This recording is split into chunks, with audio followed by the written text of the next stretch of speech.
Assalamualaikum warahmatullahi wabarakatuh. Innal hamdalillah nahmaduhu wa nasta'inuhu wa nastaghfiruh wa na'udzu billahi min shururi anfusina wa sayyiati a'malina. May yahdihillahu fala mudilla lahu wa may yudlil fala hadiya lahu. Ashhadu an la ilaha illallah wahdahu la syarika lah wa ashhadu anna Muhammadan abduhu wa rasuluh. Ya ayyuhalladzina amanu ittaqullaha haqqa tuqatih wa la tamutunna illa wa antum muslimun. Amma ba'd. Fa inna ahsanal kalami kalamullah wa khairal hadi hadi Muhammadin sallallahu alaihi wasallam wa syarrul umuri muhdatsatuha wa kullu muhdatsatin bid'ah wa kullu bid'atin dhalalah wa kullu dhalalatin finnar. Para jemaah kaum muslimin dan muslimat, hadirin dan hadirat rahimani wa rahimakumullah. Semoga Allah Subhanahu wa taala senantiasa mencurahkan rahmat-Nya kepada kita semua dan menjadikan kita hamba-hamba yang beriman, bertakwa. Segala puji bagi Allah, Rabb semesta alam, atas segala karunia yang telah dilimpahkan. Salawat dan salam atas junjungan kita, teladan kita, Nabi kita Muhammad sallallahu alaihi wasallam, atas keluarga beliau, sahabat-sahabat beliau, dan siapa saja yang mengikuti sunnah beliau sampai akhir zaman. Para jemaah sekalian, pada kesempatan yang berbahagia ini kita dapat bertemu di sini. Ini adalah kali pertama saya datang dan mengunjungi kota ini, Ponorogo. Ya alhamdulillah, segala puji bagi Allah. Perjalanan cukup jauh dari ujung barat Indonesia, Medan. Oh, Medan di mana? Jangan-jangan nggak tahu. Di ujung Sumatera sana. Kita dapat menyambung tali silaturahim dengan kaum muslimin di sini. Salawat dan salam atas Nabi kita yang telah mempersaudarakan kita semua di atas nikmat Allah, yaitu Islam, sehingga kita menjadi hamba-hamba Allah yang bersaudara. Walaupun tidak ada ikatan tali darah nasab antara kita, tapi yang mempertemukan kita adalah nikmat Allah tersebut, yaitu Islam. Para jemaah sekalian, pada malam ini kita akan membicarakan tentang fitnah akhir zaman. Kita hidup di akhir zaman, jauh dari masa nubuat. Banyak fitnah-fitnah yang muncul pada masa sekarang ini. Seperti yang disinggung tadi, orang-orang yang mengatasnamakan agama, membunuh, menumpahkan darah manusia, siapapun, muslim maupun non-muslim, mengatasnamakan agama. Belum lagi fitnah-fitnah yang lain, pengerusakan ajaran-ajaran agama, menihilkan dan menolak nilai-nilai Islam, nilai-nilai agama di dalam kehidupan, yaitu sekularisme, dan masih banyak lagi sebenarnya. Demikian juga nilai-nilai yang menyimpang jauh dari Islam. Sekarang ini ada orang yang mengaku jadi nabi, bahkan ada yang mengaku Imam Mahdi, bahkan ada yang mengaku Tuhan lagi. Ya, ada sekarang ini. Seperti yang sudah dikabarkan oleh Nabi kita Muhammad sallallahu alaihi wasallam.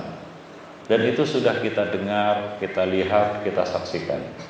Akhwani fiddin ma'asyiral muslimin. Sebenarnya sumber malapetaka itu semuanya berawal dari kejahilan. Sumber fitnah yang terjadi pada hari ini adalah kejahilan. Inilah yang diisyaratkan oleh Nabi kita Muhammad sallallahu alaihi wasallam di dalam sabda beliau, Innallaha la yanzi'ul ilma intiza'an min sudurir rijal. Sesungguhnya Allah Subhanahu wa taala tidaklah mencabut ilmu, yaitu mencabut sunnah, min sudurir rijal intiza'an, sekaligus dari dada manusia. Walakin yaqbidul ilma biqabdil ulama. Akan tetapi Allah Subhanahu wa taala mencabut ilmu itu dengan wafatnya para ulama. Wafatnya para ulama. Fa idza lam yabqa 'alimun ittakhadhan nasu ru'usan juhal. Ini masalahnya. Dan apabila sudah tidak tersisa lagi orang alim di tengah-tengah manusia yang mengerti agama dengan benar, yang mengerti agama dengan pemahaman yang lurus, yang sahih, ittakhadhan nas ru'usan juhala. Manusia pun mengambil pemimpin-pemimpin dari kalangan manusia-manusia yang jahil. Bukan bodoh ya, beda itu jahil dengan bodoh. Maka kata-kata jahil di dalam Al-Quran itu tidak bisa diartikan dengan bodoh. Karena orang bodoh belum tentu jahil.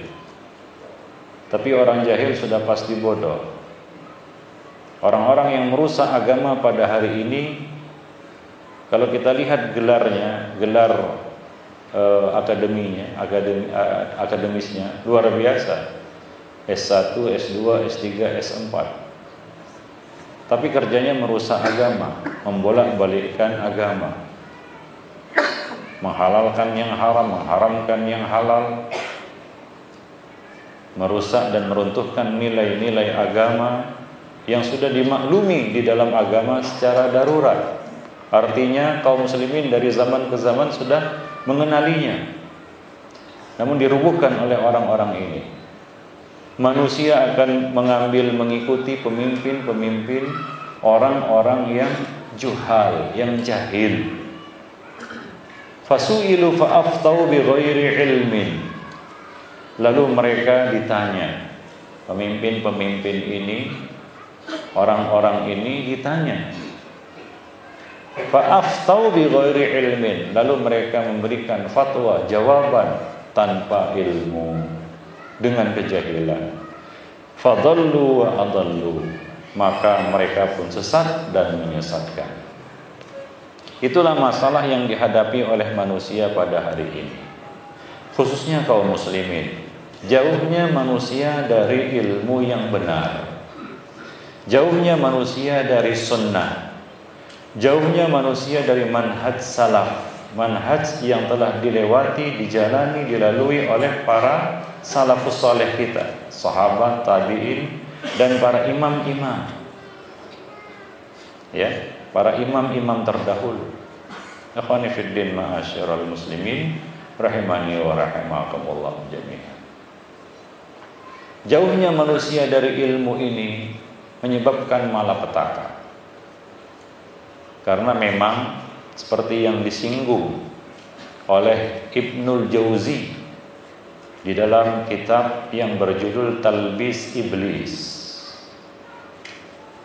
belitan-belitan iblis. Beliau mengatakan bahwa tipu daya, makar yang pertama kali dilakukan oleh iblis terhadap anak Adam, manusia, adalah menjauhkan mereka dari ilmu, memisahkan mereka dari ulama-ulama mereka, menjauhkan manusia dari sumber ilmu dan dari ilmu. Bagaimana manusia itu tidak tertarik dengan ilmu, ditakut-takuti. Ya. Itu kerja iblis. Ini mau mengikuti sunnahnya, mau belajar sunnah, mau belajar akidah yang benar supaya nggak nyembah kubur lagi, kan begitu ya. Mau beribadah yang benar supaya tidak berbuat bid'ah lagi. Ditakut-takuti. Iblis memakai lisan manusia sebagai corongnya. Maka ditakut-takutilah orang ini yang sudah mulai muncul kesadaran untuk mendalami agama. Hati-hati, kamu nanti jadi Wahabi. Kamu nanti jadi ini, jadi itu. Takutlah dia. Akhirnya pun dia menjaga jarak dari agamanya, dari sunnah. Dapat kita tebak bagaimana kesudahannya. Ya, maka kalau kita lihat sekarang ini fenomena-fenomena kemusyrikan, fenomena-fenomena kebid'ahan itu luar biasa di tengah-tengah kaum muslimin. Sehingga sesuatu yang sunnah dikatakan bid'ah, yang bid'ah dikatakan sunnah. Itulah yang terjadi pada hari ini. Ya, mungkin para sahabat kaum muslimin sekalian yang ada di sini merasakannya, bagaimana resiko kita mengikuti sunnah, ya. Banyak kali ya pandangan yang curiga, lisan yang hasud, kan begitu ya. Yang membuat kita merasa terasing ketika memegang sunnah ini. Demikian ya khonifuddin ma'asyiral muslimin rahimani wa rahimakumullah. Jadi itu tipu daya iblis yang pertama. Bagaimana manusia itu jauh dari ilmu supaya dia tetap jahil, karena musibah kaum muslimin pada hari ini adalah kejahilan. Dia enggak tahu tentang agama. Ya. Yang lebih parah lagi adalah orang-orang yang bukan hanya jahil basit tapi jahil murakkab. Enggak ngerti tentang agama tapi bicara tentang agama. Ini yang diisyaratkan oleh Nabi SAW di dalam hadis berkaitan tentang fitnah akhir zaman, wa yantiqu fihim ar-ruwaybidah. Dan akan berbicaralah, akan bersuaralah, akan bunyilah para ruwaybidah di tengah-tengah mereka. Siapa itu ruwaybidah? Ar-rajulut tafih yatakallamu fi amril ammah. Orang bodoh, orang jahil, tapi berbicara tentang urusan orang banyak. Bicara tentang ini itu, berbicara tentang halal haram, padahal dia nggak ngerti. Bicara tentang agama tanpa dalil. Ini musibah ya khonifuddin. Sehingga sekarang ini untuk menjadi ulama nggak perlu sekolah agama. Jadi selebriti bisa jadi ulama. Ya khonifuddin. Ya, modal nampang di beberapa iklan, ya, jadi kita katakan jadi muncul di layar kaca, itu sudah ya jadi modal untuk menjadi ulama. Akhirnya berbicaralah dia tentang agama. Inilah yang diisyaratkan oleh Nabi SAW dalam hadis beliau, yantiqu fihimur ruwaybidah. Berbicaralah para ruwaybidah ini, yang membuat kita pun bingung. Kalau kita tidak punya pegangan pada hari ini, jelas bingung. Yang ini ngomong begini, yang itu ngomong begitu. Bingung kita. Kalau kita tidak punya ilmu, kita bisa hanyut ke dalam bentuk kesesatan apapun yang diingini oleh iblis. Itulah yang dikatakan oleh Ibnul Jauzi di dalam bukunya ini. Karena iblis tahu ilmu itu adalah cahaya. Fa innal ilma nur. Ilmu itu adalah cahaya. Kalaulah Nabi SAW menggambarkan fitnah itu seperti potongan malam yang kelam, seperti sekarang ini, ya, suasana malam di luar itu kalau tanpa cahaya bagaimana? Kita nggak bisa berjalan dengan baik. Mungkin masuk lubang, mungkin masuk parit, ya, kita jatuh terjerembab karena kondisinya gelap. Satu-satunya yang bisa menyelamatkan kita adalah adanya cahaya. Seperti itulah dia gambaran di masa-masa fitnah. Kalau kita tidak punya ilmu yang mumpuni, maka kita akan tersesat, kita akan terpengaruh. Karena semua manusia pada hari ini berdakwah, mengajak orang lain kepada jalan yang dilaluinya. Ikhwani fid din ma'asyiral muslimin rahimani wa rahimakumullah. Karena ilmu itu adalah cahaya, kata beliau. Apabila cahaya ini sudah padam, maka iblis leluasa untuk menyesatkan anak Adam ini dalam bentuk kesesatan apapun yang diinginkannya. Maka coba lihat, kalau sudah jahil, dibuat jadi apapun bisa. Jadi Syiah bisa, jadi Khawarij bisa, ya, jadi Mu'tazilah modern juga bisa, ya, Islam liberal dan lain sebagainya. Bahkan dalam bentuk kesesatan yang mungkin tidak terbayangkan sebelumnya, ngaku jadi malaikat Jibril, ada juga pengikutnya, bayangkan itu. Bahkan ngaku jadi Tuhan. Kemarin itu waktu tahun lalu itu ditangkap itu di Masjidil Haram itu. Itu bikin malu negara Indonesia juga itu. Ada jemaah umrah memproklamirkan dirinya sebagai Imam Mahdi di samping Ka'bah itu. Ya, ditangkap.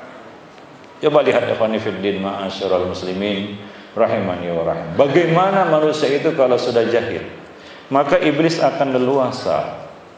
Oleh sebab itu ikhwani fiddin ma'asyiral muslimin rahimani wa rahimakumullah jami'an, Nabi SAW telah memberikan pengarahan kepada kita bagaimana menyelamatkan diri kita dulu, kemudian keluarga kita dan orang-orang di sekitar kita di masa-masa fitnah, membentengi diri dan keluarga di masa-masa fitnah. Nabi SAW mengatakan dalam sebuah hadis ini hasan, diriwayatkan dalam beberapa lafal. Ya, Nabi mengatakan al-mutamassiku bisunnati inda fasadi ummati inda fasadin nas lahu ajru khamsina syahida.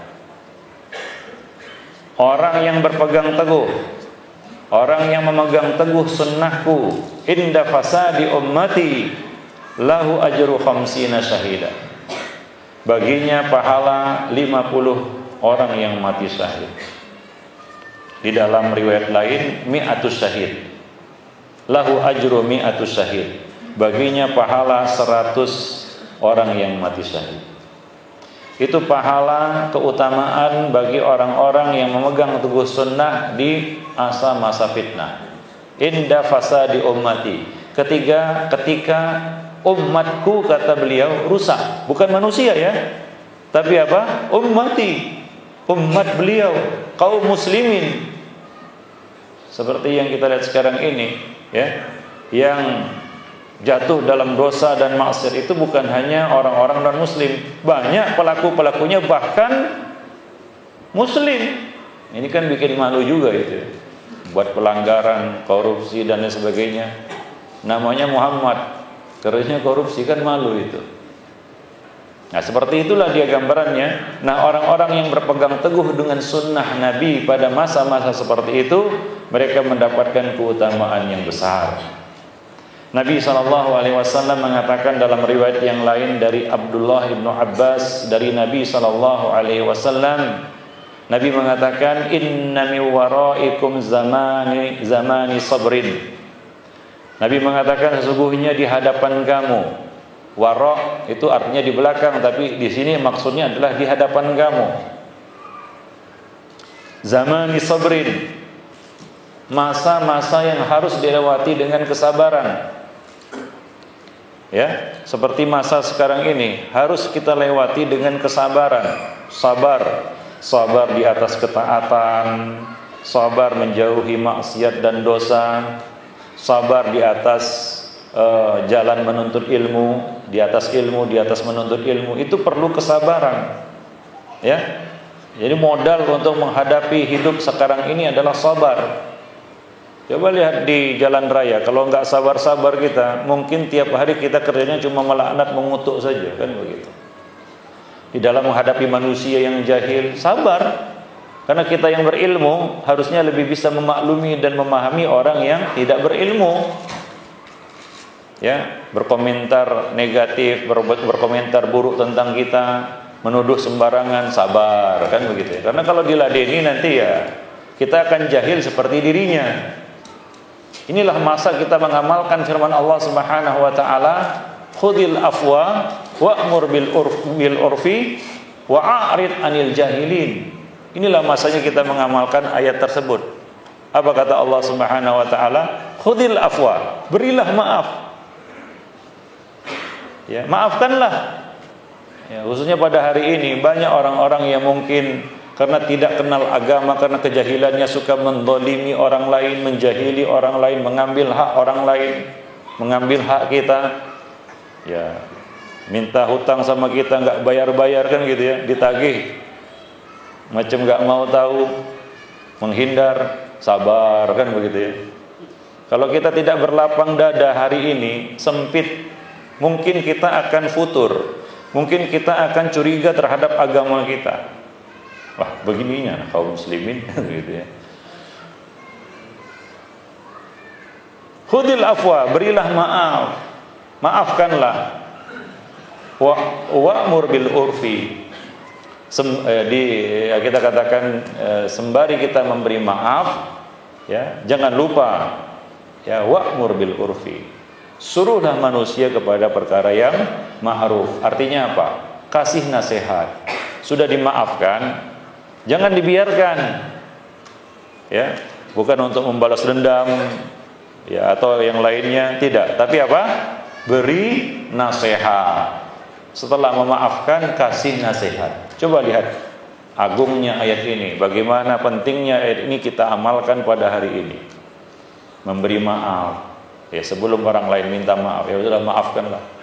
Karena kalau sekarang ini kita hidup tanpa maaf, sempit dada kita. Ya, dengan si fulan nggak cocok, dengan si fulan nggak enak hati dan lain sebagainya. Maafkanlah. Mau bagaimana lagi, kebanyakan manusia jahil, nggak ngerti agama mereka. Nah, kita yang ngerti agama inilah yang harus bisa memaklumi manusia. Kemudian apa? Sampaikan nasihat kepada mereka. Dan a'rid anil jahilin, nggak usah diladeni orang-orang yang jahil. Ya, tentunya hal semacam ini tidak bisa dilakukan kecuali oleh orang yang berilmu, yang matang ilmunya, yang betul-betul mengamalkan ilmunya. Ikhwani fiddin ma'asyiral muslimin rahimani wa rahimakumullah. Itulah dia masa-masa yang harus kita lewati dengan kesabaran. Lil mutamassiki fihi ajru khamsina syahida. Orang yang berpegang teguh dengan agamanya pada masa seperti saat itu mendapatkan keutamaan khamsina syahida, 50 orang yang mati syahid. Ya, di dalam riwayat lain Nabi sallallahu alaihi wasallam mengatakan al-qaimu ala dinihi kal qabidil jamar. Orang yang memegang teguh agamanya pada masa-masa seperti itu seperti orang yang memegang bara api. Mi waraikum ayyam as-sabri as-sabru fihi mislu qabdin alal jamar. Orang yang bersabar pada masa seperti itu seperti memegang bara api, seperti makan buah si malakama.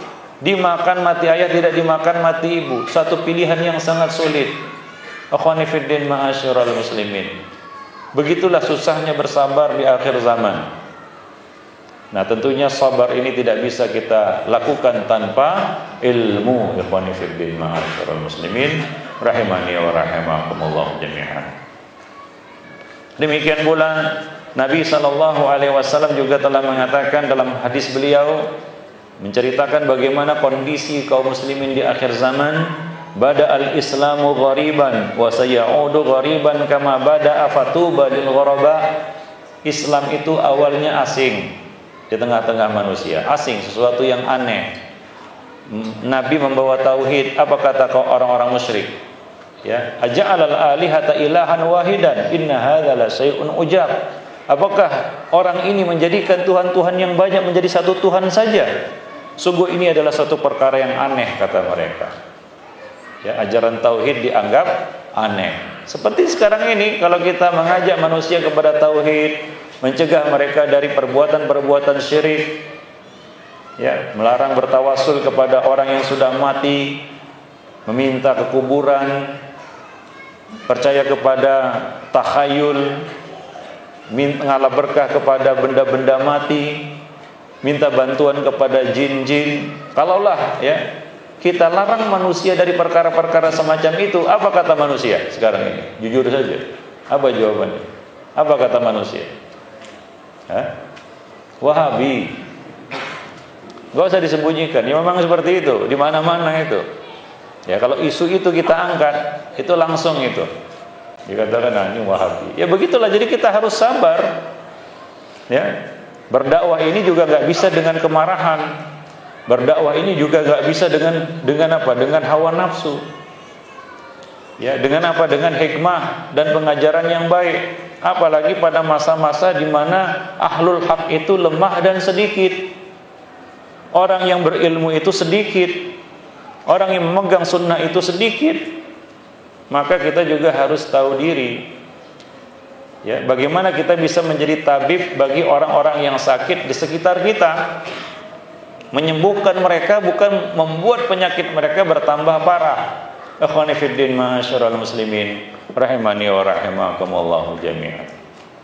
Maka Nabi sallallahu alaihi wasallam mengatakan wa sayaudu ghariban kama bada. Agama ini juga akan kembali asing sebagaimana awalnya, kata Nabi sallallahu alaihi wasallam. Ya, seperti sekarang ini, kalau kita mengamalkan Islam di tengah-tengah masyarakat dipandang aneh. Iya, ini sudah dikabarkan oleh Nabi 1500 tahun yang lalu. Jadi jangan terkejut ketika kita mengambil keputusan untuk mengikuti sunnah di dalam hidup kita, menjalankan agama di dalam rumah tangga kita, menghidupkan nilai-nilai Islam di dalam keluarga kita. Itu akan banyak tantangannya. Ya, ada yang mencibir, ada yang mengejek, ada yang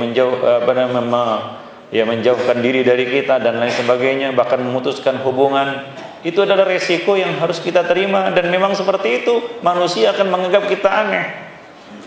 Itu yang sudah dikabarkan oleh Nabi SAW jauh-jauh hari sebelumnya, supaya kita siap untuk menjalaninya dan menerimanya. Fatuba lil ghuraba, kata Nabi SAW. Maka beruntunglah orang-orang yang dianggap asing tersebut.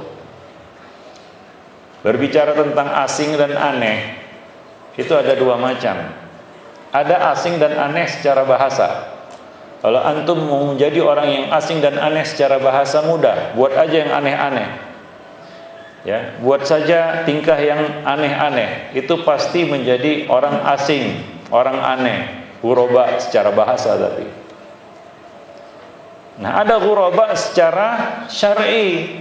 Siapakah ghuraba secara syar'i? Nabi SAW menjelaskan di dalam hadis beliau tersebut.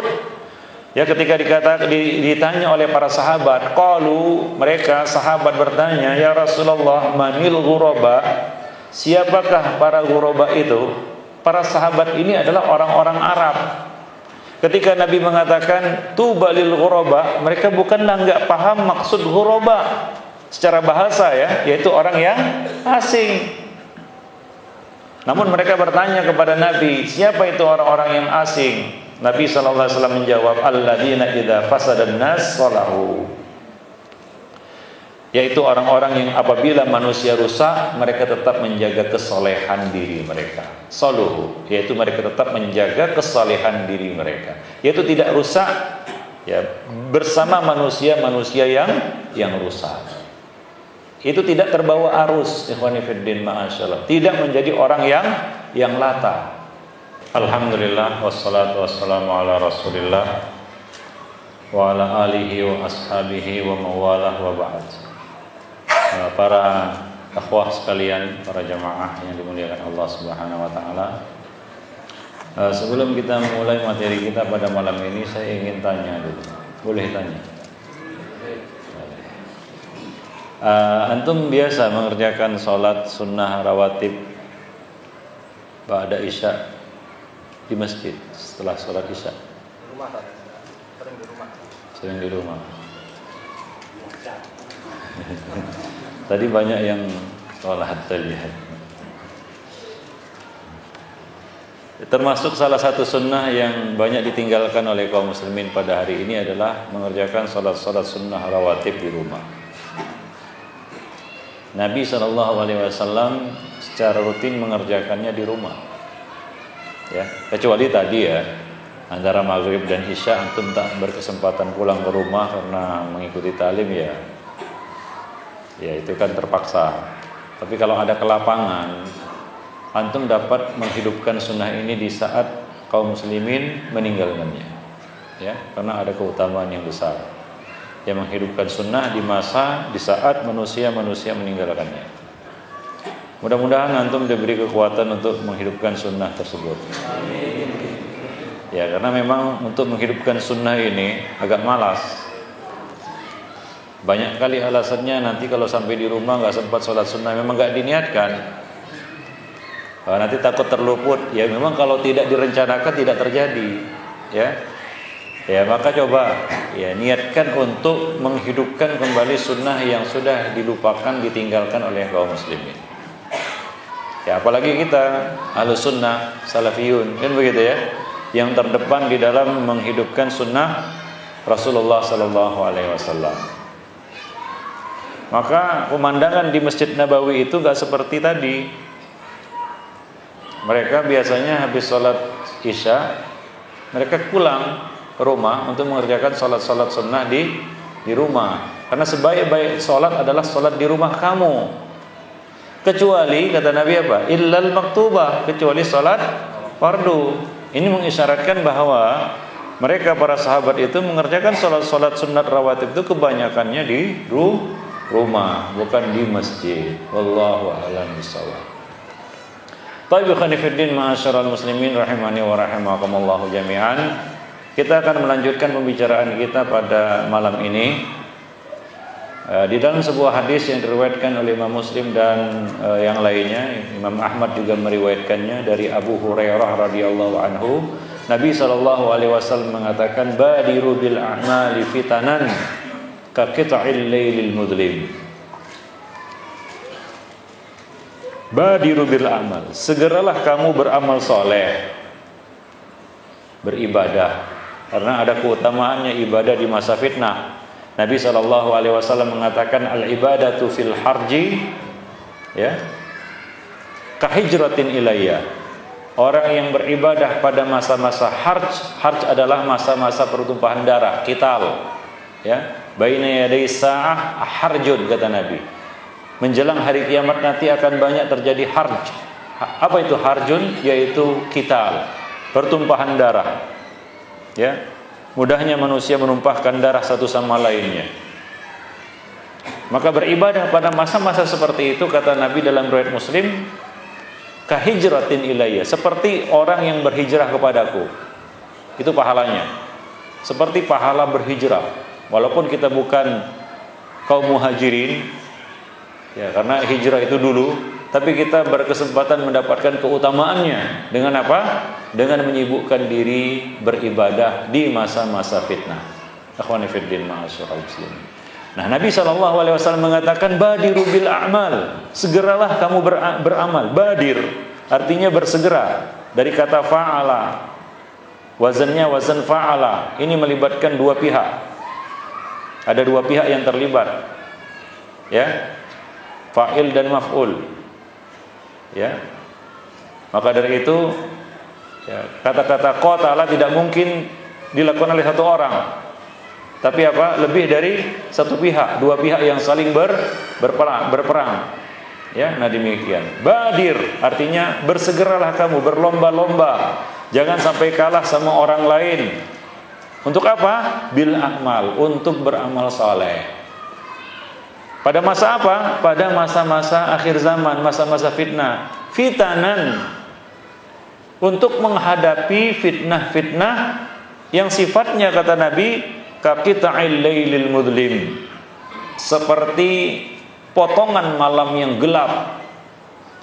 Ini adalah satu kinayah, menggambarkan bagaimana samarnya, bagaimana gelapnya keadaan di masa fitnah, sehingga kita tidak bisa membedakan, hampir tidak bisa membedakan mana yang hak dan mana yang batil.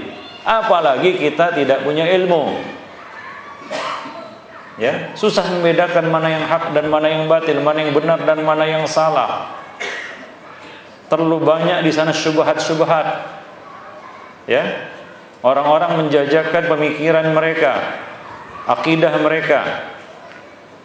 Dibungkus dengan apa? Dengan kata-kata yang manis, dengan baju yang indah, dengan jubah yang indah, padahal min qibalil adzab. Di balik itu adalah azab. Ikhwani fiddin ma'asyiral muslimin.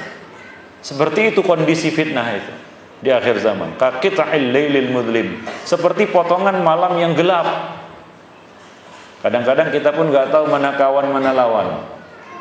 Kita pikir kawan, ternyata apa? Musuh dalam selimut, kan begitu. Seperti itu. Kita pikir dia mau mengajak kita kepada hidayah, ternyata apa? Menyesatkan kita. Ya. Kemarin saya iseng-iseng buka YouTube,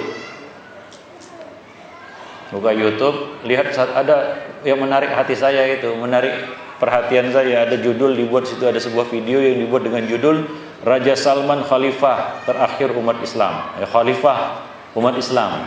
Begitulah kira-kira judulnya ya. Saya kurang mengingatnya secara pasti. Yang jelas ini menarik, kan begitu ya. Raja Salman itu raja Saudi Arabia sekarang. Ya. Calon khalifah kaum muslimin, begitulah kira-kira. Menarik kan? Menarik. Ternyata setelah diklik, isinya adalah dakwah ISIS, mengkafirkan Raja Salman dan kolega-koleganya dan orang-orang yang mengikutinya.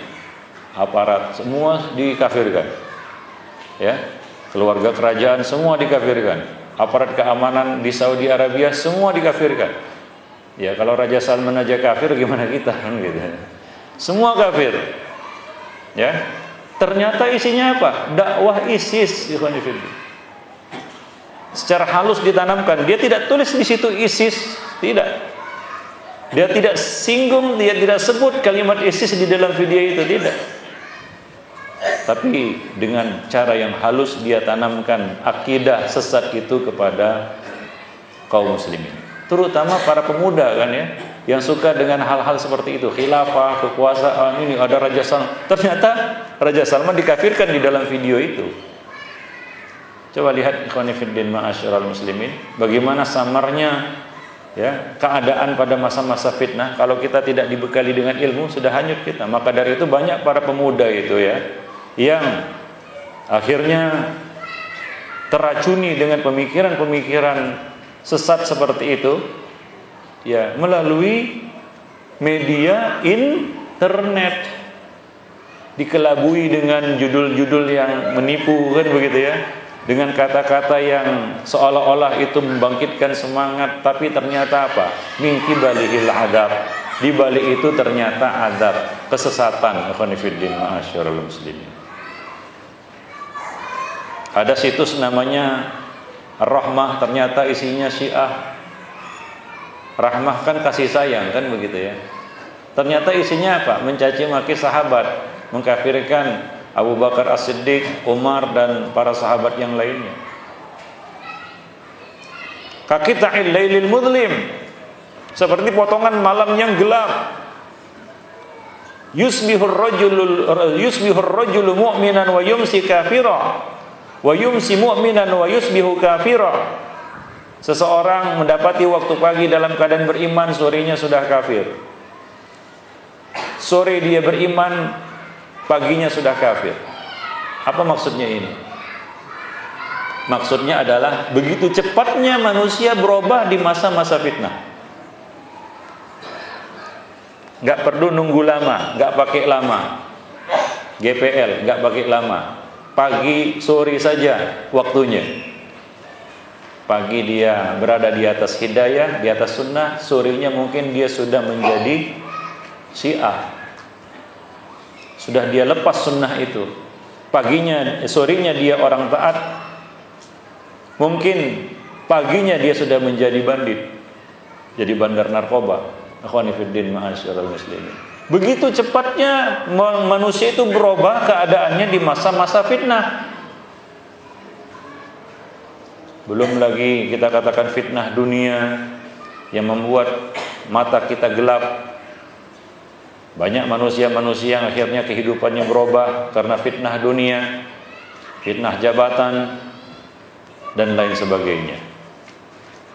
Ya, cepat manusia itu berubah keadaannya di masa-masa fitnah. Yabi'u dinahum bi'aradin minad dunya. Dia menjual agamanya dengan sedikit dunia. Ya, dia menjual agamanya dengan sedikit dunia, meninggalkan ajaran agamanya, meninggalkan nilai-nilai Islam di dalam kehidupannya karena mengharapkan dunia yang sedikit. Hanya karena sejengkal perut sejengkal itu dia meninggalkan agamanya. Sehingga pada hari ini, maaf ya, banyak kaum muslimin yang fobi terhadap agamanya sendiri. Seolah-olah Islam itu membuat hidup manusia menjadi sulit, sempit. Padahal Allah mengatakan apa? Toha ma anzalna 'alaikal qur'ana litashqa. Tidaklah kami turunkan Al-Qur'an untuk membuat hidupmu menjadi susah.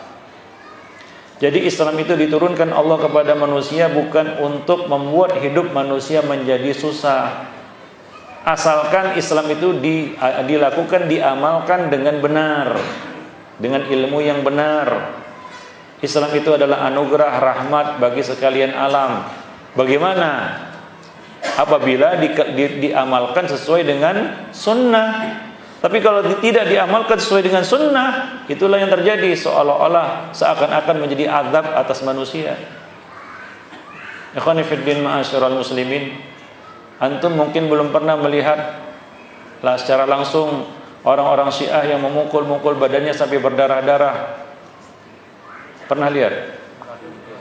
Di video ya. Saya sudah melihat langsung dengan mata kepala sendiri. Itu disediakan ambulan di situ.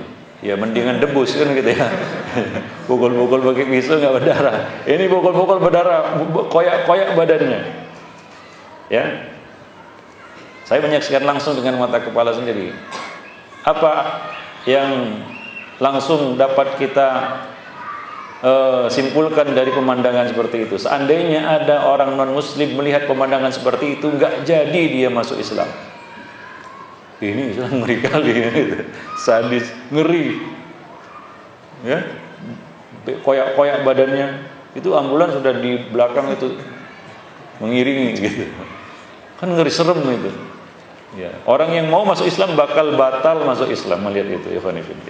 Nah, begitulah kalau Islam itu diamalkan tidak sesuai dengan sunnah, dia tidak akan jadi rahmah. Islam itu hanya bisa menjadi rahmah bagi sekian alam apabila diamalkan dengan sunnah. Ikhwani fiddin ma'asyiral muslimin rahimani wa rahimakumullah jami'an. Maka Nabi mengatakan al-mutamassiku yauma idzin bidinihi kal qabidi 'alal jamar au qal 'ala syauq. Orang yang memegang teguh agamanya pada saat itu seperti orang yang memegang bara api atau seperti orang yang memegang duri. Ya, harus dipegang walaupun risikonya adalah apa? Tangan kita terbakar. Seperti itulah memegang sunnah pada hari ini. Maka jangan takut kita dengan segala risiko yang akan bakal kita terima ketika kita memilih hidup di atas sunnah. Pasti ada risikonya. Kalau antum tidak ingin dikatai Wahabi, ya, karena mengamalkan sunnah, sudah belajar tauhid, jangan pakai buku Muhammad bin Abdul Wahab, pakai buku Muhammad bin Idris Asy-Syafi'i saja, hasilnya insya Allah sama. Tapi kalaulah kita belajar tauhid tidak, sama sekali tidak memakai buku Muhammad bin Abdul Wahab, tapi masih juga dituding Wahabi, saya sudah nggak bisa ngomong lagi. Maka ada cerita lucu itu. Disodorkan buku-buku turas, yaitu buku-buku warisan, buku-buku ulama-ulama zaman dulu berkaitan tentang tauhid, berkaitan tentang syirik. Apa kata mereka? Ini penulisnya juga Wahabi. Padahal penulisnya Muhammad bin Idris Asy-Syafi'i. Coba lihat. Hingga ada yang mengatakan, itu Syekhul Islam Ibnu Taimiyah tertular pemikiran Wahabi. Entah siapa lebih dulu hidup, kan begitu ya. Nah, seperti itu ikhwani fiddin ma'asyiral muslimin rahimani wa rahimakumullah. Seperti memegang bara api. Ya, itulah cara kita untuk menyelamatkan diri di masa-masa fitnah. Harus sabar, tegar, istiqomah, dan tetap berada di jalur ilmu dan tetap bersama para ulama. Ya, tetap bersama para ulama dan jangan antum memisahkan diri dari komunitas yang soleh. Ya, karena kalau kita memisahkan diri dari komunitas yang soleh ini, ya, itu rentan terkena penyakit futur. ya, kelesuan iman. Ya, pada akhirnya seseorang itu lepas dari agamanya, lepas dari sunnah, ya, karena memisahkan diri, ya, dari komunitas yang saleh. Akhwani fiddin, ma'asyiral muslimin rahimani wa rahimakumullah jami'an. Kita lihat fitnah yang kita hadapi pada hari ini, ya, sebenarnya banyak, ya, tapi yang paling besar, ya, seperti fitnah Khawarij, fitnah Syiah Rafidhah, fitnah sekularisme di dalam agama, liberal. Ini adalah punya tautan sejarah dengan Mu'tazilah zaman dulu, sama itu. Ya, kita lihat kaum Khawarij ini, orang-orang yang suka mengkafirkan kaum muslimin. Mereka ini enggak punya nasab dengan ulama-ulama Islam, baik itu sekarang, kemarin, maupun zaman dahulu kala. Ya, enggak punya nasab, enggak ada silsilahnya, enggak nyambung sama sekali dengan manhaj akidah, ya, ulama-ulama ahlus sunnah wal jamaah dari zaman ke zaman, dari masa ke masa, mulai dari, ya, zamannya para sahabat, tabi'in, atba'ut tabi'in, kemudian para imam yang 4 sampai sekarang ini, enggak ada nasabnya. Enggak usah jauh-jauh, kemarin kita punya ulama-ulama panutan kita, seperti misalnya Syekh bin Baz, Syekh Al-Albani, dan Syekh Ibn Utsaimin.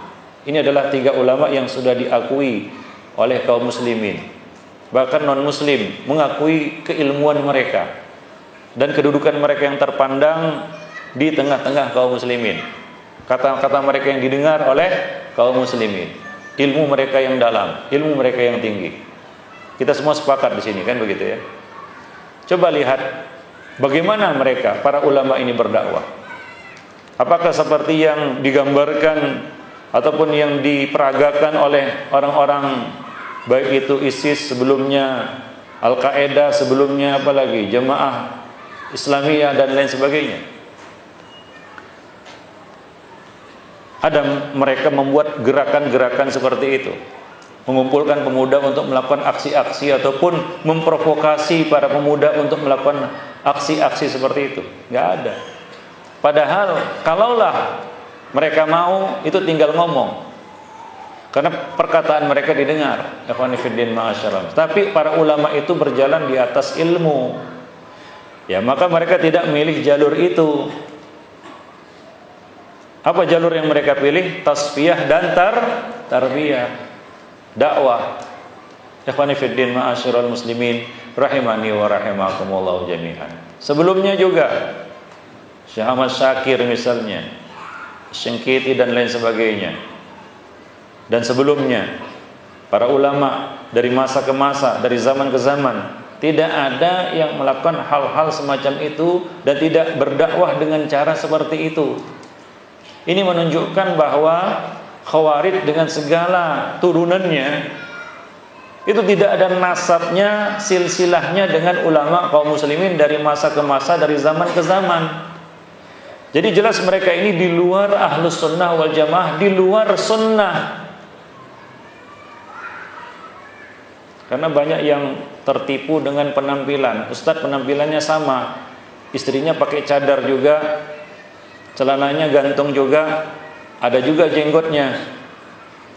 Ya, bukan seperti itu mengukur seseorang itu seorang ahlus sunnah atau bukan. Ikhwani fiddin ma'asyiral muslimin, bukan dengan penampilan fisik seperti itu, tapi akidah, ya, akidah, manhaj, apa yang diyakininya dan apa yang yang menjadi akidahnya, itu yang menjadi ukuran. Ikhwani fiddin, bukan penampilan fisik. Wah, ini cara sholatnya sama, berarti sama dengan kita. Karena banyak orang-orang yang masih menggolongkan kaum takfiri ini, orang-orang Khawarij ini, sebagai ahlus sunnah. Mereka bukan ahlus sunnah dan gak ada nasabnya dengan ahlus sunnah. Ikhwani fiddin ma'asyiral muslimin rahimani wa rahimakumullah jami'an. Bagaimana punya nasab dengan ahlus sunnah? Mereka mengkafirkan ulama-ulama ahlus sunnah. Ya, seperti Syekh bin Baz dikatakan antek Amerika. Demikian juga Syekh Al-Albani, Ibn Utsaimin dan lain sebagainya. Jadi mereka disebut anjing-anjingnya penguasa Saudi Arabia dan lain sebagainya. Begitu penilaian mereka terhadap para ulama. Lalu bagaimana mungkin mereka dikatakan punya nasab dengan Ahlus Sunnah wal Jamaah? Mereka itu bukan dari kalangan Ahlus Sunnah wal Jamaah. Ini supaya kita punya garis merah yang tegas. Ya, jadi jangan tertipu dengan penampilan fisik mereka. Itu bahkan menjadi fitnah dan musibah atas kita. Karena sama itu penampilannya kan itu ya. Jenggot sama punya jenggot. Celana sama cingkrang kan begitu ya di atas mata kaki. Ya. Kadang-kadang juga mereka memakai buku-buku yang sama. Ya, sebahagian.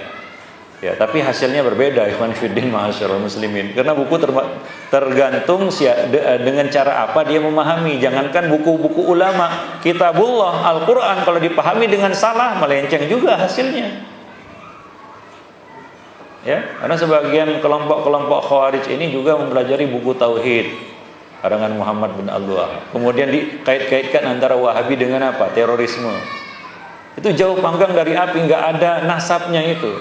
Ikhwani fillah, nggak ada hubungannya sebenarnya. Ya, cuma karena sebagian manusia nggak mengetahuinya, dikait-kaitkan. Ya, padahal kita yang paling terdepan di dalam menghadapi kelompok-kelompok seperti ini dari dahulu sampai sekarang. Ya. Kalau sekarang ini manusia heboh dengan munculnya pemikiran ini sudah ada sejak dahulu ikhwan fillah. Ya, sekarang ini menjadi lebih berkembang dengan media. Dulu kan nggak ada media. Sekarang ada seperti yang saya contohkan tadi, klik satu judul di YouTube, judulnya itu memikat, ternyata apa? Isinya dakwah ISIS. Isinya dakwah Syiah. Demikian ikhwan fillah. Ya, maka kita perlu berhati-hati di masa-masa fitnah seperti sekarang ini. Seperti yang saya sebutkan tadi, kuncinya adalah ilmu. Karena tanpa ilmu kita akan menilai sesuatu itu dengan jahil, gelap, seolah-olah kita menutup mata, seperti hatibul lail, yaitu orang yang mengumpulkan kayu bakar di malam hari. Semuanya diambil, semuanya dimasukkan ke dalam kantongnya, padahal ular, bukan kayu. Ikhwani fiddin, ma'asyiral muslimin. Maka berpegang teguh dengan sunnah, tetap berada di atas jalur ilmu, tetap bersama para ulama kibar, orang-orang tua yang mapan ilmunya dan bersabar tegar di atas sunnah. Ini merupakan kunci selamat di masa-masa fitnah seperti sekarang ini. Dan badiru bil amal, sibukkan diri dengan beramal soleh. Dan sebaik-baik amal soleh adalah menuntut ilmu.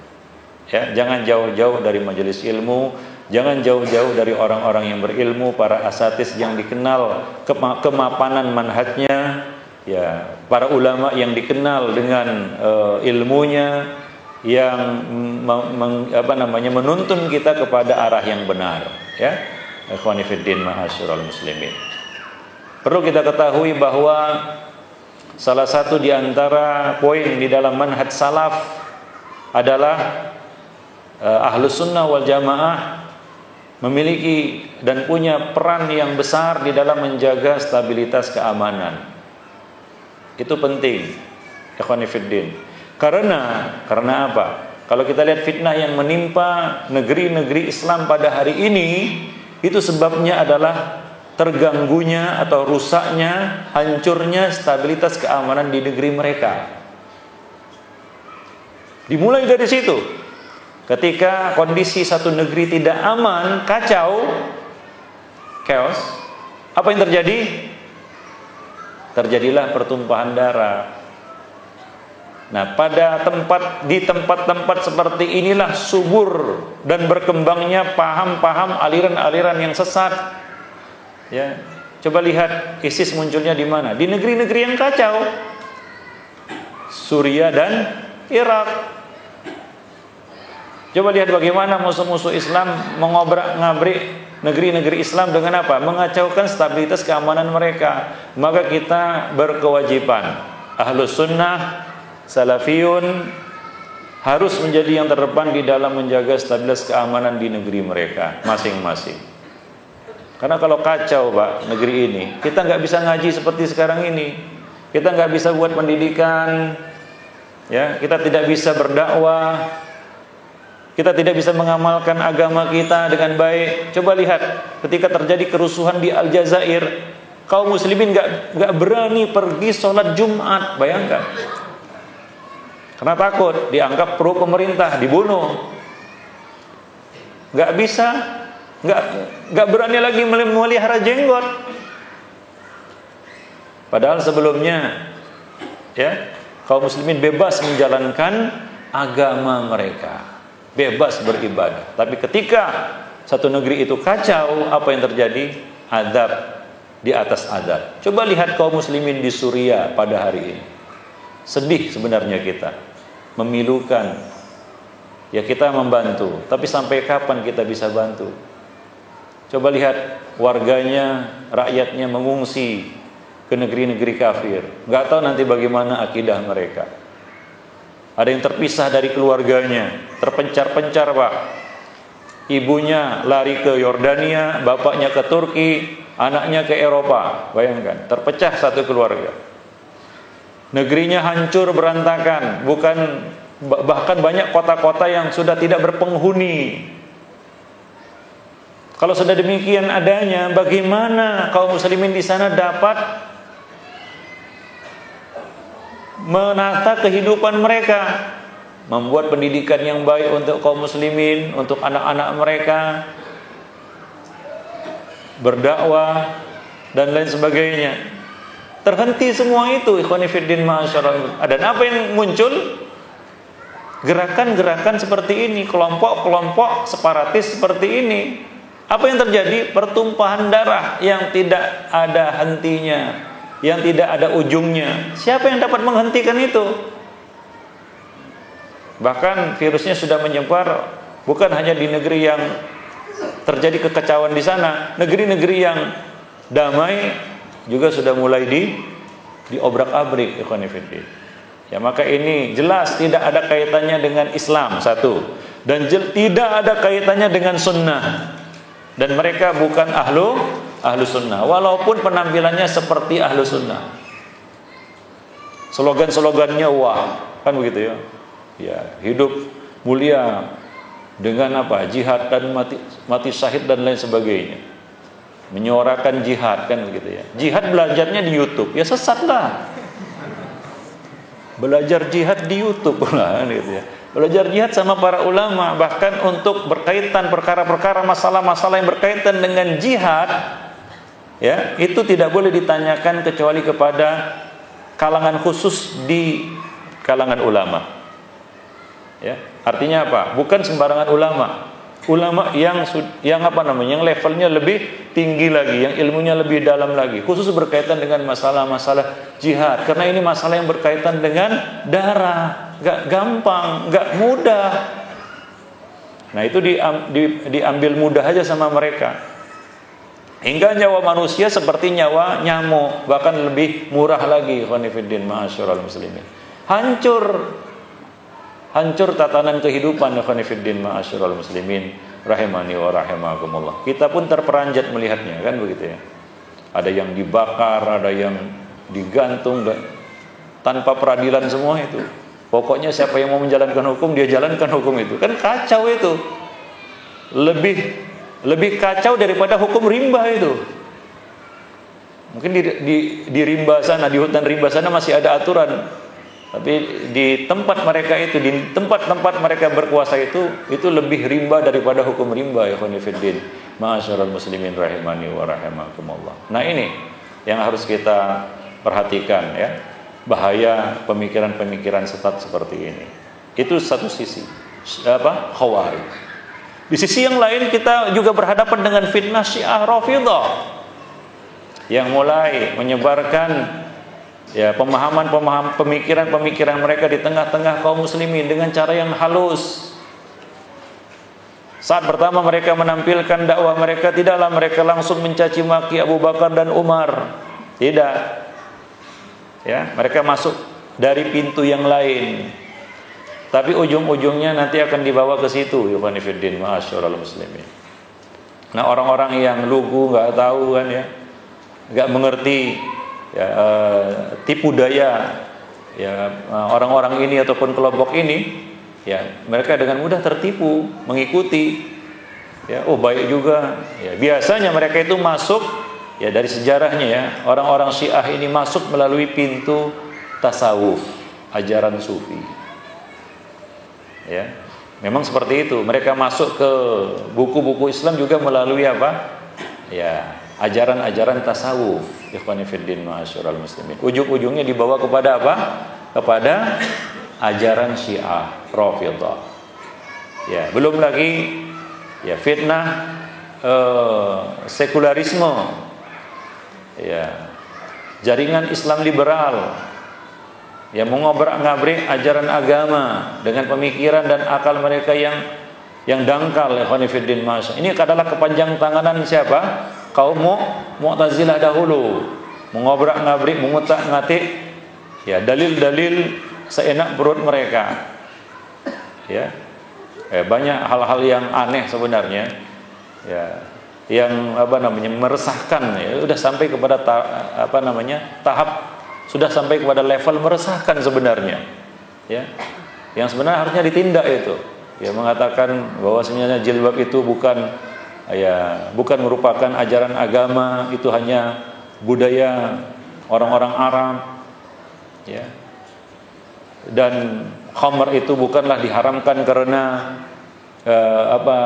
wine itu atau khamr dan sejenisnya itu tidak haram, karena diharamkan karena di Arab itu panas katanya, maka diharamkan. Kalau di Eropa yang dingin maka dibolehkan. Ini orang nggak pernah ke tanah Arab ini.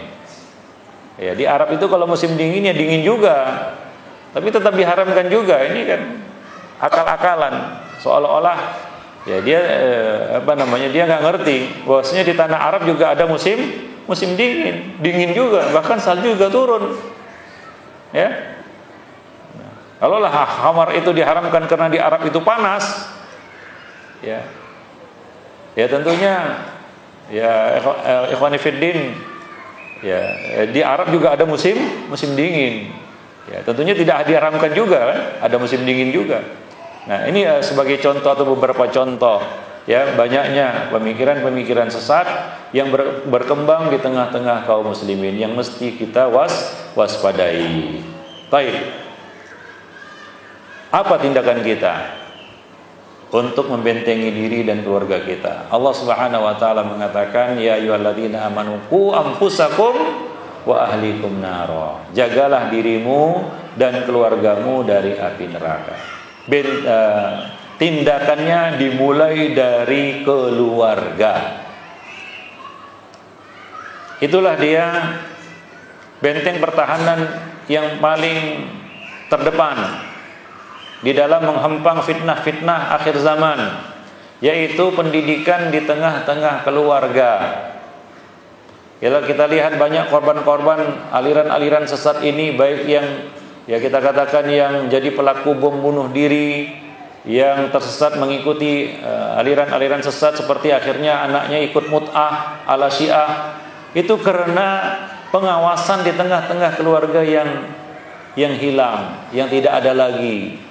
Ya, maka ikhwani fiddin, kita mulai pencegahan itu dari dalam rumah, dari pendidikan di dalam rumah. Itu cara untuk menyelamatkan diri dan keluarga dari kerusakan-kerusakan, ya dari fitnah-fitnah pada masa sekarang ini, dari pemikiran-pemikiran yang sesat, dari aliran-aliran yang sesat, arsad.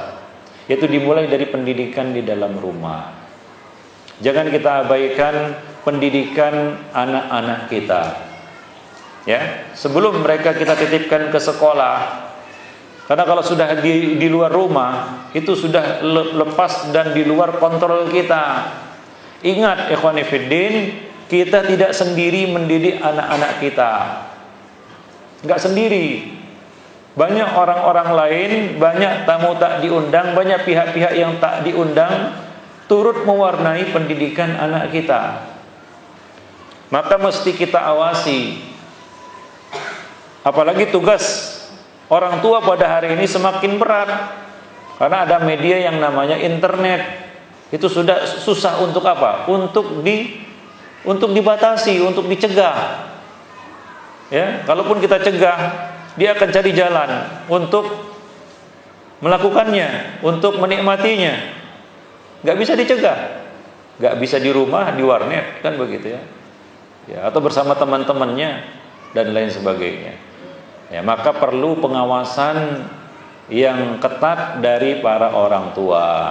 Ya, mengawasi anak-anak mereka, mengawasi pendidikan mereka, ya, mengarahkan mereka kepada yang benar, ya, dan ya membawa mereka kepada para ahli ilmu, ya, karena anak-anak muda ini itu harus didekatkan kembali kepada para ulama, ahli ilmu, para ustadz, supaya mereka dapat terawasi. Ya, kalaulah dibiarkan mereka untuk mencari jalan mereka sendiri, ini bahaya. Ya, tiba-tiba saja nanti sudah masuk TV, ya, booster, ya, digrebek sama Densus 88 gitu. Ya, dia bukan banyak, ya, kita lihat terlibat misalnya apa di dalam bidang IT-nya, seperti kemarin itu ada yang ditangkap di dekat rumah saya di Medan. Rupanya dia bagian pengumpul dana, membobol apa namanya, kredit card atau itu dari internet itu untuk dana perjuangan. Dia bukan pelaku bom bunuh dirinya, tapi dia masuk dalam bidang yang lain dengan pemikiran yang sama, dengan cita-cita yang sama dan tujuan yang sama, ideologi yang sama, ikhwan fillah. Tapi bentuknya saja berbeda, ya, diringkus juga sama Densus 88 kan gitu ya. Itu di dekat rumah saya itu. Disegel rumahnya sampai sekarang itu. Digunakan untuk apa? Untuk membobol kejahatan. Ikhwan fillah ma'asyiral muslimin rahimani. Padahal mereka ini dulu adalah mahasiswa yang berprestasi, pinter. Sayang kan orang-orang seperti ini sebenarnya bisa menjadi aset yang berguna bagi, ya, agama dan masyarakat, tapi justru apa? Jadi penyakit masyarakat. Ikhwan fillah, sesat, ya, karena pemikiran-pemikiran seperti itu. Jadi mesti kita awasi anak-anak kita. Jangan merasa aman, sudah aman. Ngelihat anaknya buka internet, wah ada tulisan-tulisan Arab, aman. Nggak tahu kita apa yang dibuka, ternyata situs ISIS ternyata, atau situs Syiah. Jadi kita harus agak sedikit cerewet ini dia buka apa? Oh ini enggak tulisan Arab kok, ini tulisan Arab ini, bukan situs porno saya yang buka. Ya, udahlah aman kata orang tua. Padahal apa? Yang dibukanya justru lebih berbahaya. Yaitu situs-situs yang sesat, yang itu lebih berbahaya daripada kemaksiatan dan dosa. Ikhwan fillah ma'asyiral muslimin rahimani wa rahimakumullah jami'an, ya. Maka harus kita awasi, jangan kita merasa aman dan lengah, ya, jadi diawasi terus, ya. Nah demikian, wallahu a'lam bishawab. Ya, itulah dia mungkin yang dapat kita sampaikan pada kesempatan pada malam ini, ya. Yang mudah-mudahan bermanfaat. Kalau kita membicarakan tentang masalah fitnah ini tentunya sangat panjang dan luas, ya, tapi intinya adalah, ya, sebagaimana yang kita sebutkan tadi, marilah kita sama-sama menjadi seorang yang betul-betul memegang teguh sunnah di akhir zaman, sabar di atasnya, tetap berada di atas jalur ilmu, tetap bersama para akabir, yaitu orang-orang yang berilmu, para ustadz dan para ulama, ya, dan kemudian ikhwan fillah, marilah kita sama-sama menjadi, ya, pihak yang turut menjaga stabilitas keamanan di negeri ini. Karena dengan rusaknya stabilitas keamanan, kacaunya keamanan ini akan, ya, bisa dimanfaatkan oleh orang-orang kelompok-kelompok yang sesat itu. Coba lihat di mana berkembangnya kelompok-kelompok sesat itu di Indonesia, di tempat-tempat konflik, ya. Di Poso kan gitu, ya. Kemarin ada konflik di sana. Kemudian di Aceh mereka coba buka basis di sana, ternyata ketahuan, digrebek kan begitu, ya. Di tempat-tempat seperti itu, ya. Tapi di tempat-tempat yang kondusif keamanannya mereka nggak berani itu, ya. Nah demikian, wallahu a'lam bishawab. Nah itu saja mungkin yang dapat kita sampaikan. Lebih dan kurang saya mohon maaf. Untuk selanjutnya bagi yang ingin bertanya kita persilahkan. Baik, kita akan baca beberapa pertanyaan Yang pertama ini ada yang bertanya, apakah memondokkan anak adalah solusi terbaik untuk anak belajar agama? Ya, mungkin ini salah satu bentuk pendidikan yang bisa kita pilih, yaitu pondok-pondok pesantren. Tapi perhatikan, ya pondok pesantren yang bagaimana, apa manhajnya, siapa yang bertanggung jawab di sana, ya itu kita perlu perhatikan. Nah, kemudian kalaupun anak itu dipondokkan, jangan orang tua itu lepas tangan, ya. Tetap dia kontrol, dia awasi anak-anaknya. Jangan dia lepas, walaupun sudah dipondokkan, ya. Wallahu a'lam bishawab. Kita sering mendengar bahwa beragama Islam sesuai jalannya para salaf. Apakah para sahabat Nabi membukukan pemahaman agama mereka dalam buku-buku? Jika tidak, bagaimana metode pengajaran mereka ke generasi di bawahnya sehingga sekarang banyak buku yang mengutip pendapat-pendapat mereka. Mereka tidak menulis buku, ya.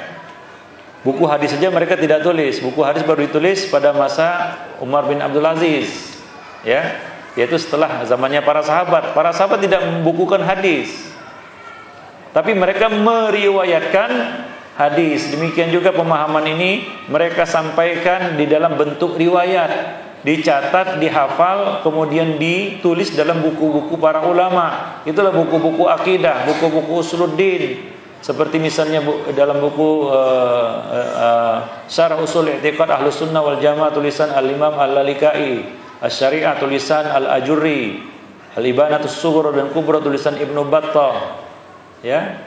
Dan buku-buku lainnya akidah salaf ashabul hadis tulisan As-Sabuni, ya, Syarh Sunnah tulisan Imam Ahmad. Di situ disebutkan poin-poin, ya. Bahkan Al-Imam Al-Lalikai di dalam Syarh Ushul I'tiqad Ahlus Sunnah wal Jamaah menyebutkan riwayat-riwayatnya. Beliau kumpulkan, ya, pendapat-pendapat para ulama, perkataan-perkataan para sahabat, dan pendapat akidah, pendapat para ulama, imam-imam dari masa ke masa, dari zaman ke zaman di dalam buku itu, ya. Jadi mereka menyampaikan kepada kita pemahaman tersebut melalui riwayat, dan itulah yang dibukukan oleh para ulama-ulama kita, ya. Maka kalau kita ingin mengenal sunnah, pelajarilah usulus sunnah, Syarh Sunnah Al-Imam Al-Barbahari, Usul Sunnah Imam Ahmad Ibnu Hanbal, Syarh Ushul I'tiqad Ahlus Sunnah wal Jamaah tulisan Al-Lalikai, Al-Ibanatus Sughra wal Kubra Ibnu Battah dan lain sebagainya, buku-buku sejenisnya. Dari situ kita dapat mengetahui bagaimana seorang itu menjadi seorang salafi, menjadi seorang ahlu sunnah. Wallahu a'lam bishawab. Tapi ironinya sekarang ini kajian-kajian buku-buku tersebut sudah punah pula. Sudah mulai berkurang. Ya dulu masih banyak itu daurah-daurah buku-buku seperti Syarah Sunnah, Usulus Sunnah, kan begitu ya. Kemudian Asy-Syari'ah, akidah salaf ashabul hadis, itu yang paling populer dulu ya. Akidah Taifatul Mansurah dan lain sebagainya. Sekarang sudah jarang itu. Ya, banyak yang tertarik fikih muamalah kan gitu ya, fikih kontemporer. Ya, seolah-olah sudah khatam kajian manhajnya kan gitu. Padahal masih buta semua. Ya, taib ikhwan fillah. Jadi jangan lupakan buku-buku itu ya.